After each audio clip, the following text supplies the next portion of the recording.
This podcast is sponsored by nobody.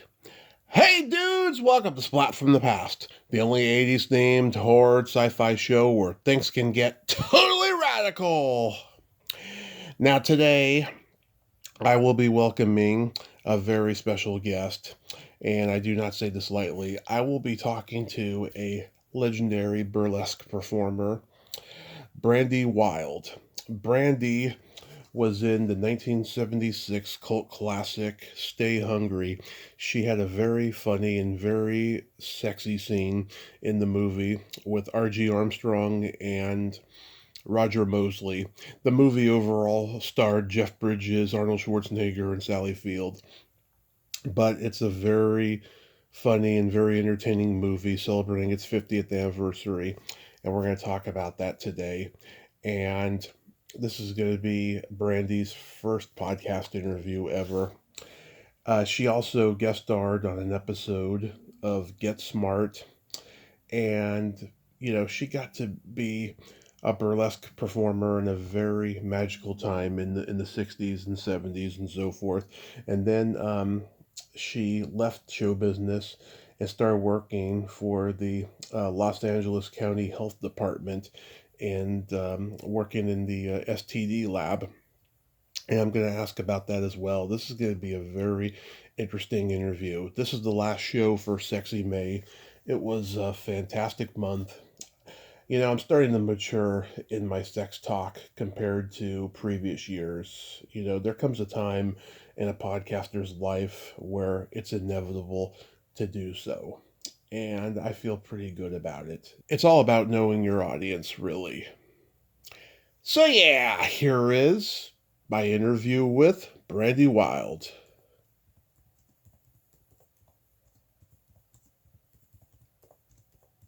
Hey Brandy, welcome to the show. How are you today? I'm doing well. Thank you very much. Yes, this is such a great honor. Thank you so much for coming on today. Well, it's an honor for me to do it too. So, going back in time, did you fall into burlesque or was that something you always wanted to do? Oh, no, I never thought I was a dancer at all. But I had been a child actress and stuff like that. So I went into burlesque because the woman that I was with was having heart problems, and the doctor said she couldn't work for a year. So I had to get out of office work at 20 years old, and she had been a stripper, so she introduced me to her former agent. Off I went. Wow, so you were a child actor. Did you do theater and stuff? I did, yeah, in the Globe Theater in San Diego, and then there were children's plays in San Francisco where I was. It was fun. Did you get to do on-camera work as a child? No, I didn't. Okay. Wow. So were your parents in the business? No, my father was in the Navy, and my mother, who was born in Hollywood, did not get into business. But my grandmother came over from England in 1910. Wow. To become an actress, and she didn't get to be an actress. She became a cook. Oh my God, that's hilarious. Of the Marx Brothers cook. Wow. That's as close as she got. Wow, I'm a huge Marx Brothers fan. Did she ever tell you stories about them? No, I never met her. She was already gone when I was born. Oh, that's a shame. That's a shame. So did you grow up thinking that you were going to pursue acting full time and then just that happened with burlesque? You just, started doing it for the next many years? Exactly. I Yeah. had no idea. I'd never even seen a strip show before I went down to see Jimmy's agent in Houston, Texas. Wow. So you're born in Long Beach and raised in San Francisco? I was, yes. Yes, I'm born and raised in San Francisco, so I have stellar knowledge about San Francisco's history. Did you know Carol Doda? No, I did not. I never went up to meet her, but a lot of other of my friends had worked in San Francisco and L.A., so they knew her. They liked her. Yeah, I saw the documentary about her recently, and my parents had told me about her when I was a kid because she hosted the KICU Action 36 movie, and her slogan was "A Perfect 36" because her tits were huge. Yeah, they sure were. Yeah. We had a lady at the Largo here in Los Angeles who was also very big.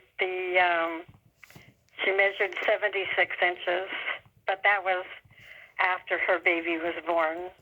She would bring the baby up to the dressing room until the owner of the club found out. Yeah, those damn babies, they cause a lot of damage. That's hilarious. So did you perform in like, all the mob-owned clubs around, the Bay Area and stuff? No, I never danced in the Bay Area or Oh, Las Vegas. I was very afraid of Las Vegas because there was the agent didn't have pictures of me yet, so she sent somebody who looked like me at those pictures, hmm to my first thing in the shows in Cleveland. And come to find out that she sent the pictures of a dead girl who had committed suicide in Las Vegas. Ooh. And that scared the hell out of me. I never, I never went to Las Vegas to work, but I've been up there a few times. Yeah. Not to dance though. God, why did he show you that picture of that dead girl? I mean, was he trying to scare you or something? Very weird. And her breasts were medium sized, large, and mine were not. So I imagine he was pretty disappointed when I arrived. Yeah. Man. So you were the first American dancer to work at the Crazy Horse Saloon in Paris. How did that come about? Well, I decided to go to Italy, and I got to Italy, and I was a solo traveler. I got to Italy, and the first thing that happened when I got off the plane, I went into a cab, and we drove 2 blocks, and the car behind us, these guys jumped out of their car, jumped into my car, and started saying things like, "Ah, bellissima, oh, Madonna," all this stuff while they were trying to, get under my bra and all this. Mhm. And I was just so taken back. That never happened to me before. So the taxi driver that they were in had to come and get them out because the taxi driver that I was in was telling me that I was a terrible person and that I let these guys get in and feel me up. And it wasn't my fault. I'd never seen them before in my life. Anyway, Yeah. so I decided that Italy was a little bit too much for me, and I went to Paris and just to see. And my agent in Los Angeles said, I have a friend who used to be an agent with me in New York. Why don't you go see him? He's in Paris now. And go see him. So I did. And he said, I could send you here and there and t'other. And so first, I want you to take an audition at the Crazy Horse, though. But you'll be lucky if you get in. Most people don't. So just, let's see. So I went over, did an audition at the Crazy Horse with the Gypsy Act that it had taken me a year to learn. Mm-hmm. And then he said, "Oh yes, Monsieur Bernardin, the owner of the Crazy Horse said, "Oh yes, we'll have you, but I don't start anything. I don't start my new acts until January 1st of every year.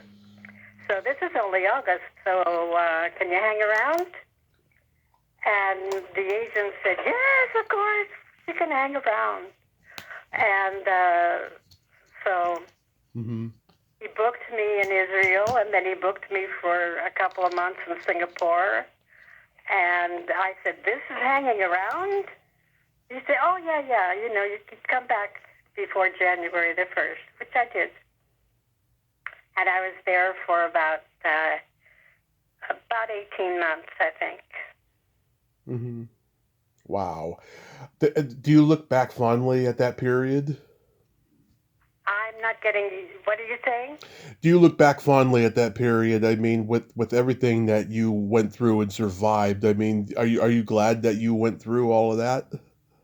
Oh, yeah, I had a wonderful time. It was good.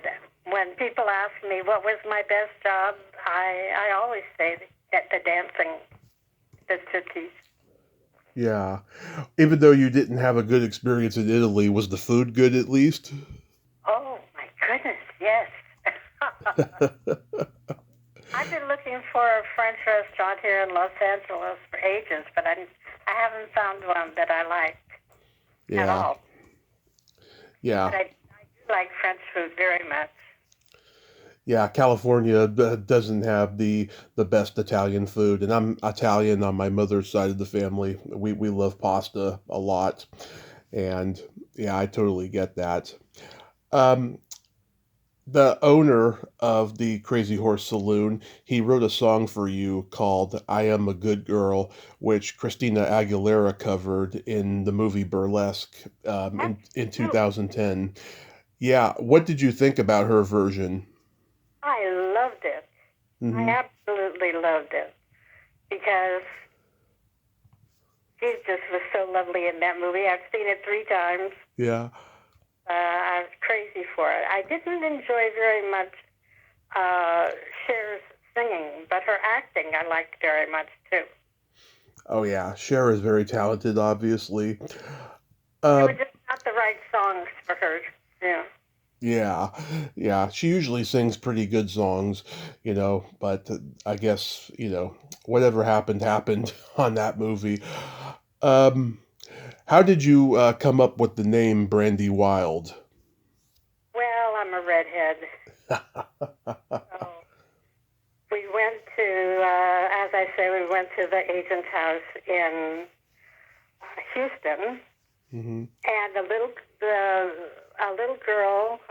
very short, very slender, answered the door, and I guess she was about 20, 21.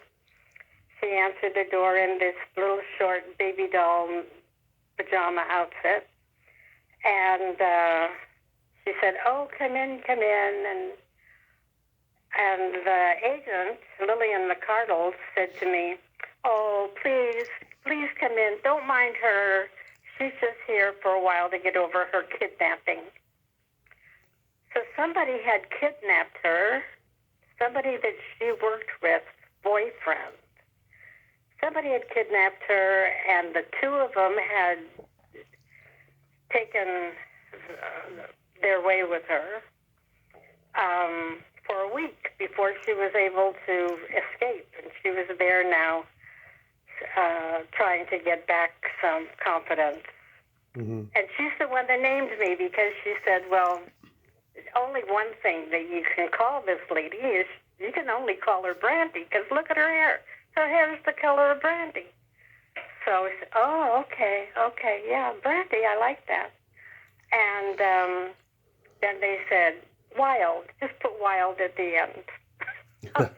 And then let's just make that temporary. But yeah, it was temporary for 16 years. Wow. Yeah, because our mutual friend Stephanie Blake, she definitely has a stage name. At what point did you meet her? We didn't meet until after our after our paintings had been done. And I was the only one out of the 10 burlesque queens that were painted. I was the only one that went to see the exhibition in London. And so I decided that I would go over and tell her about the exhibition, and I met her that day. We talked a little bit, and but I was really glad that I went over and saw the exhibit because there were 10 of us, Yeah. and the pictures that Sadie Lee painted were about 10 by 4, 10 foot by 4 foot. Mm-hmm. And so they were just huge. And then as you were going out of the special room, the pictures of us when we were actually dancing was, they were on the 8 by 10 glossies were on the wall. So you could see what we actually looked like. The burlesque queens' paintings were done as we looked at that time. Nice. Way. And she had gotten some kind of a British Petroleum won the prize for it.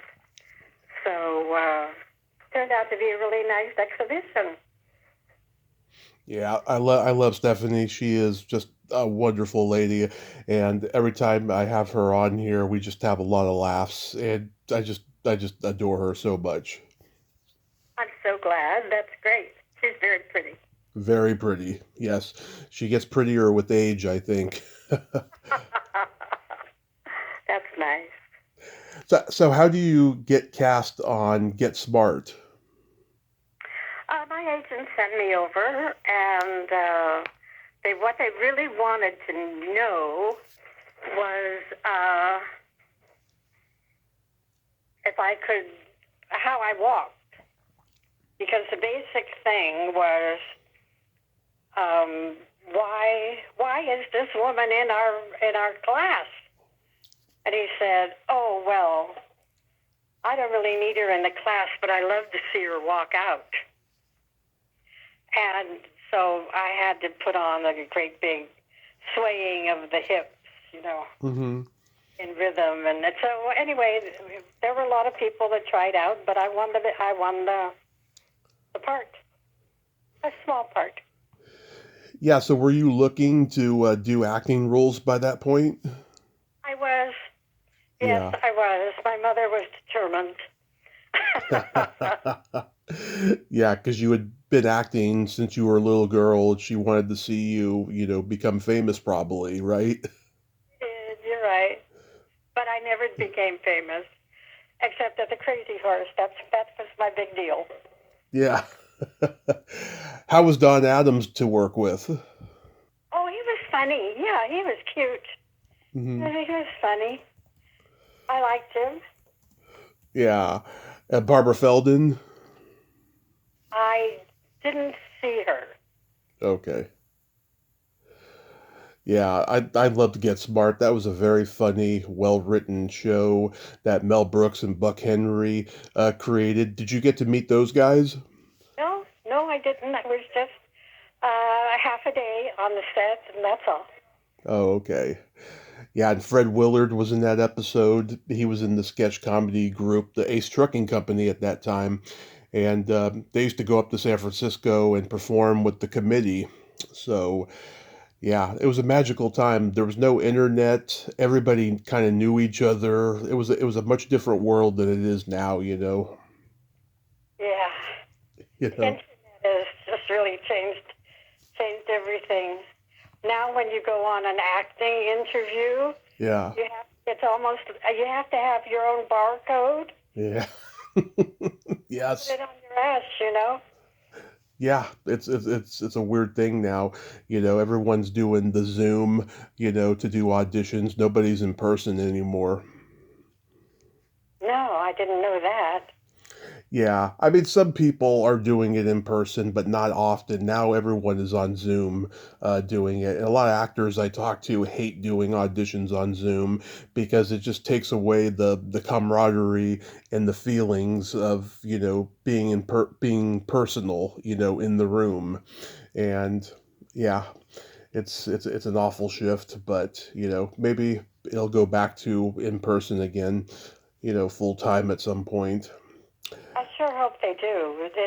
It makes a lot of difference about how you do the interview. If you have a warm, personal feeling toward this one or that one, it comes out.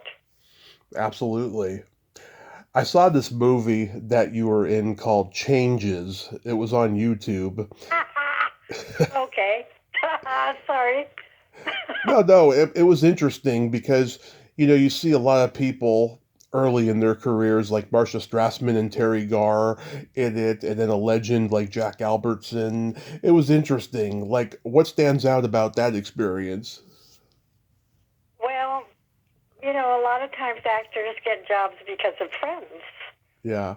And the choreographer, Wally Green, was my friend, and he thought because of my hair and my hairstyle and my figure that I would do very well to try and imitate Rita Hayworth and Gilda. Hmm. And I was supposed to be a Gilda, and I wish they would have told me that. They didn't tell me, but but he choreographed that little part and wanted me to do it. Yeah, very experimental kind of hippie film is what it is. You know. Yeah, it was very interesting to watch it. And I then was so embarrassed. Um, she's 14 years younger than I am, and she was so embarrassed. She had invited people to see the movie, hmm go with her to see it, and when she when she saw it, she just couldn't. She ran out of the theater. Oh, and I didn't care too much for it either, to tell you the truth, because I didn't know what I was doing. Yeah. Well, it was a different time, different time. And then you did a movie called Sex Power after that. I did what? A movie What? called Sex Power? No, never. Okay, that's an IMDb flubber then. So how do you get cast in Stay Hungry? Also, with my agent, I went on an interview, and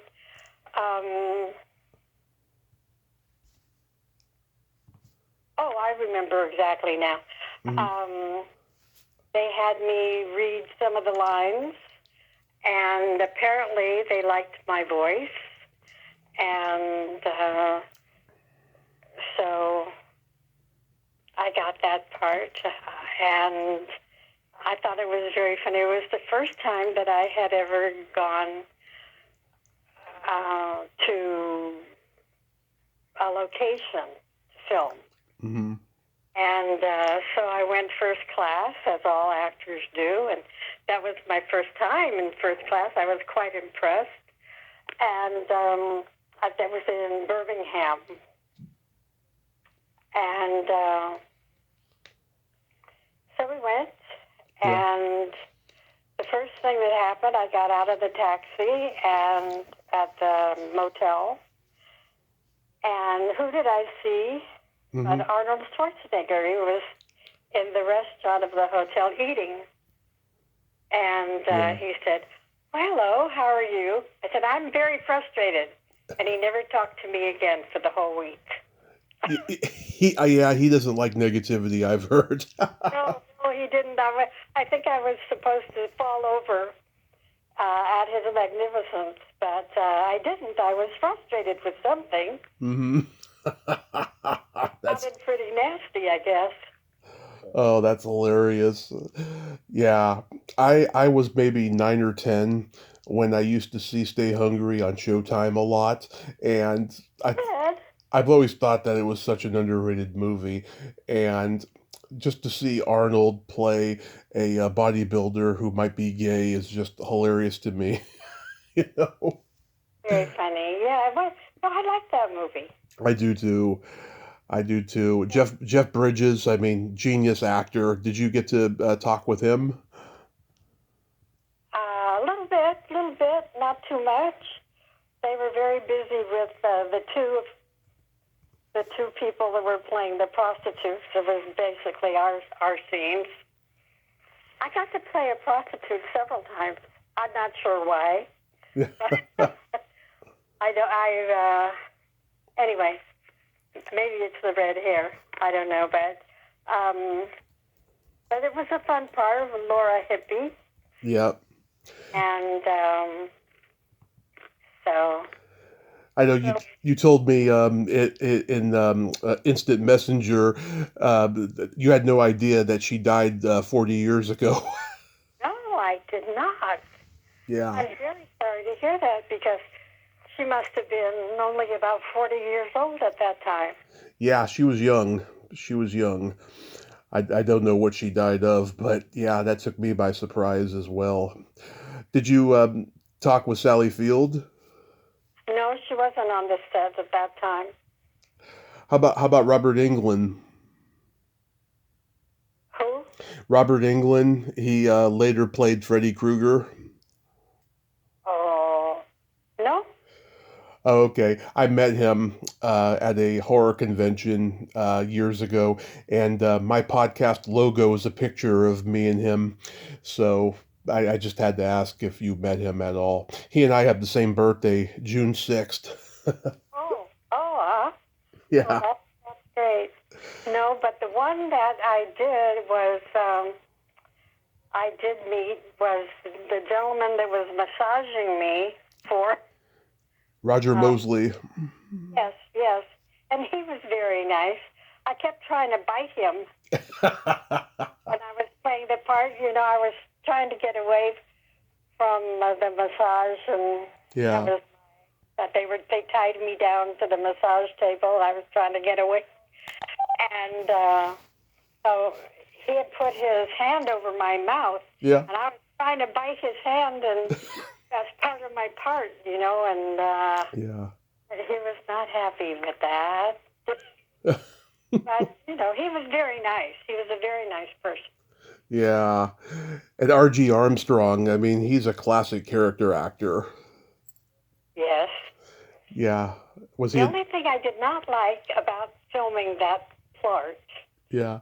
was that when they were going to rip off my red panties, Yeah. there were a lot of people that were at the end of the massage table. Mm-hmm. There were about 7 or 8 guys standing down there at the end of the massage table, and I said, "Do we have to have all these people at the end of the table there?" Yeah. When my panties are torn off of me, and so Bob, the director, said, "Get out of there, you guys! move!" And they did, and it went on all right. Yeah. Kind of amazing, these guys. I think Bob Rafelson was a genius, and I think, you know, he did some great films, especially with Jack Nicholson in the early 70s, Five Easy Pieces, The King of Marvin Gardens. He was a really great filmmaker. Was he good to work with? Yes, he certainly was. He was very good to work with. When he knew exactly what he wanted and how to get it, and he wanted Laura Hippie to be on that machine, you know, and to talk. Yeah. He gave her something to help her talk, and she just rattled away for about 20 minutes while they were filming that. Yeah, I love that line you have. I never had a Negra date before. Something like that, yeah. And then when we had our 30-year anniversary, I think it was at the L.A. City Museum, L.A. County Museum. Yeah. We were invited to attend be in the audience and have a nice reunion. So we did, and it was very, very nice to see him again. He recognized everybody from that movie. Nice, nice. Yeah, so that was probably the best experience you had on film. Was the longest, yeah, it was the longest part that I had, which was pretty short. Yeah. um, we know how inaccurate IMDb.com is. So were there any other movies or TV shows that you did that they don't mention? Well, I did Wonton Tom, Dog That Saved Hollywood, Oh, with Bruce Dern. I guess, and Yeah. Madeline Kahn. Yeah. And she and I were the only females to be in that movie. Mm-hmm. And she saw she said, no, let's take that part out. My part, Yeah. completely out. God. She wanted to be the only redhead, the only female, I guess. Mm-hmm. I was playing the part of a 1920s, 1930s stripper. Yeah. And I knew how to do that because my first girlfriend taught me how to do that. Yeah. Yeah. She was a genius, Madeline Kahn, though. We lost her way too soon. She was so talented. Yeah, she was. I agree. Yeah, that's sad though that she was competitive with you. Um, yeah, so there was that, and was there anything else you were in? Uh, I know at one point I was in 3 movies that all came out at the same time, Hmm. and the other one I can't remember what it was, but they were all shown in Westwood at the same time, and that was my big moment. But I don't remember what the other movie was. This was like in 1976. Around there. Huh, it could have been anything. Yeah, that's interesting. So, when does the moment come that you decide you're getting out of showbiz and you go back to school and then work for the Los Angeles County Health Department? Um, let's see. I guess it was around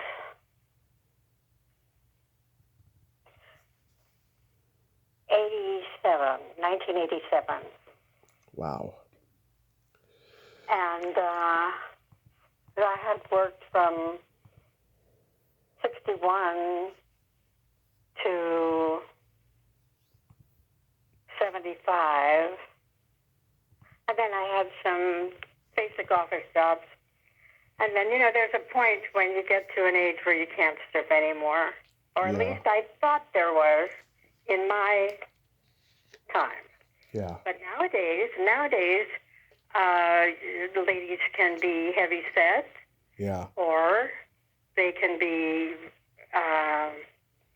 55 or 60 or 70. Doesn't make any difference. They want to get up and take their clothes off, they do. Yeah. They just have to find a stage to do it on, and it is absolutely amazing how many women do enjoy stripping, and they will do it at all size and all age. Yeah. So when you go to work for the health department and stuff, this is probably like at the time that the AIDS epidemic is going on and the STDs are happening and all that stuff. It seems like health awareness in sex has gotten better over time. You rarely hear about STDs and AIDS like you did back then. Do you think it's gotten better since you started? That's an interesting question. Well, California stopped testing for syphilis when quite a while ago. And they used to have like 300 or more laboratories in Los Angeles. And the health department decided to put their money where the real infections were. So instead of you have to have a test for syphilis to get married, now you have to have a syphilis test only if you're in prison or in jail. Yeah. So that closed about 175 laboratories. And so I was working in STDs at the time. Mm-hmm. And so it was amazing how I would drive around to the different laboratories, and so many of them had closed. And of course, they hadn't told us they closed. But there were a lot of syphilis tests going on then. But now, I understand last year we had a big epidemic in Los Angeles, and I don't know if anybody ever was told that. It never seemed to come out in the newspapers or the TV news, but Mm-hmm. I found out from a friend that was still working there that we're having a big syphilis epidemic here. Wow. That blows my mind. I never thought that there would be a syphilis epidemic, nowadays. But wow. Did you lose a lot of friends during the AIDS epidemic? Oh, I did. Yeah. I certainly did, because at that time I was going to AA, Mm-hmm. Alcoholics Anonymous, and it was just amazing when you go to those meetings, and like at least one or two every month would not show up, and you ask, well, where's Johnny? And oh, he died last week. It was somebody that was dying every single meeting that I was going to at the AT Center, and I couldn't bear to go back anymore. So I didn't go back anymore. God. That's awful. During the month of May, I do sex positivity episodes, and I like asking about a person's sexual point of view and the work that they do in that field and stuff. And so that's why I had to ask about that. And now that Pride Month is upon us, I admire you so much for being an out lesbian. I'm an out bisexual. I have been for 16 years. Was it easy for you coming out? I went in being a lesbian, and I never stopped. So you've always been out then? I started when I was 19 years old, and I've only been with two women, Mm-hmm. and the partner that I'm with now, we've been together for 52 years. Would you say two women? Are you polyamorous? No, Oh, okay. Okay. You mean two partners overall in your life? I do.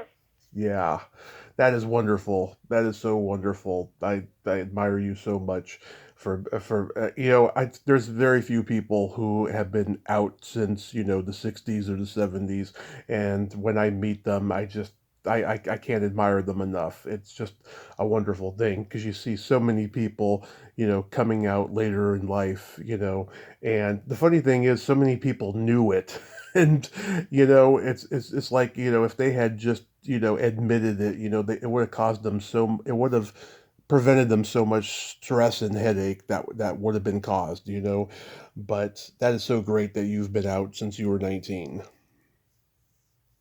Well, yes, but it was a dangerous time then to Yeah. be out and let people know about it. So I didn't really let anybody that wasn't in the striptease business and the burlesque business know about it.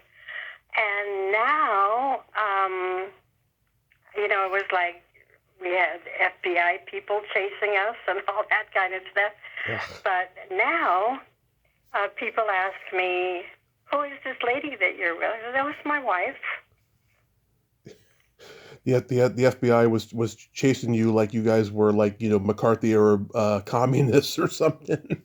Yeah, really. Yeah, It seemed very strange to me. that is But very strange. and Yeah.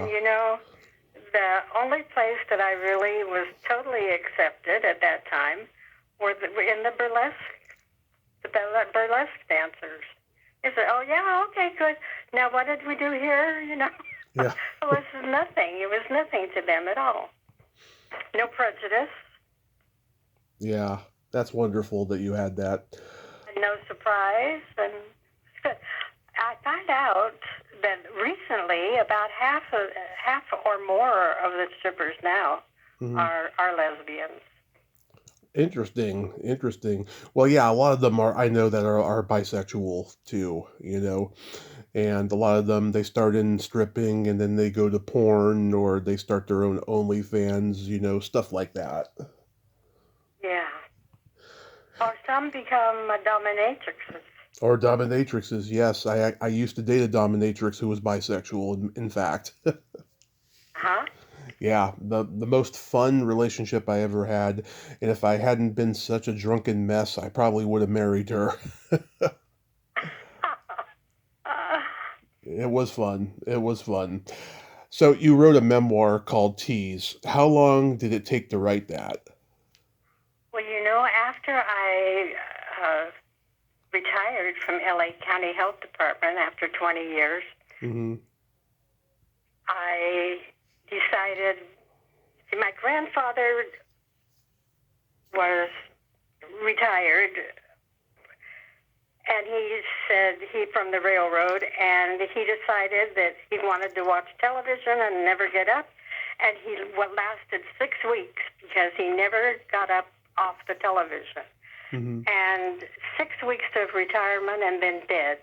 And I realized you have to figure out something to do, be busy, yeah, keep your mind going, and otherwise I thought, I'm going to wind up the same way. So I decided to write this memoir, and it's been pretty good. It's sold, Yeah. and so I'm very happy with it. It took me 3.5 years to write it, Hmm. and I went to LA City College to a memoir class. Joe, Dr. Joe, Okay. was the memoir teacher, and he was wonderful. Joe Ryan. Uh-huh. And he was wonderful, and I made some very good friends then that I have kept up until now. Oh, that's wonderful. It was like a working. It was like a workshop, is what it was. Pretty much everybody was asked to read something. You had to read 3 times during the semester, and then the other students would critique, and he would critique, and Hmm. then you'd go back and try and write it over again. And it was a wonderful class, and it wound up kind of like after all the people had found out that they were not interested or could not write, after they were gone at the end of the semester, it kind of wound up being like a therapy. Therapy. Yeah, Or, that's or wonderful. I, 3 I'm hours once a week. Yeah, I'm definitely gonna buy the book and read the whole thing. I read the sample on Amazon, and I'm definitely gonna read the whole thing. And I know I'll enjoy it because I've Mm-hmm. enjoyed so much talking to you today. Um, Real quick, what do you got going on these days, and how's your health? My health.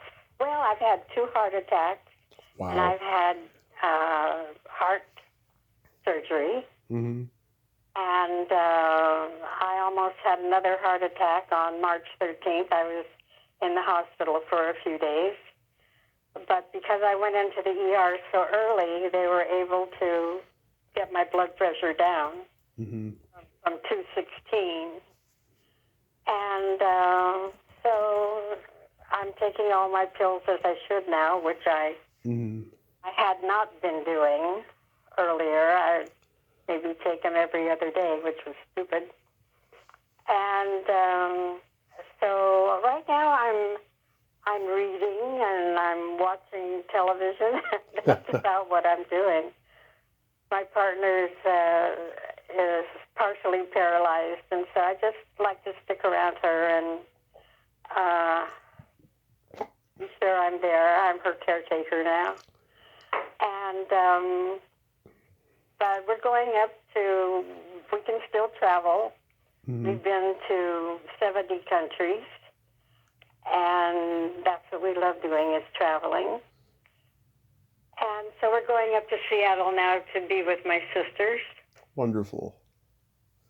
And she wants to go to Japan, but I don't really think that she can. She's fallen in love with Shohei Ohtani. Mm-hmm. So we're watching baseball every day now. And so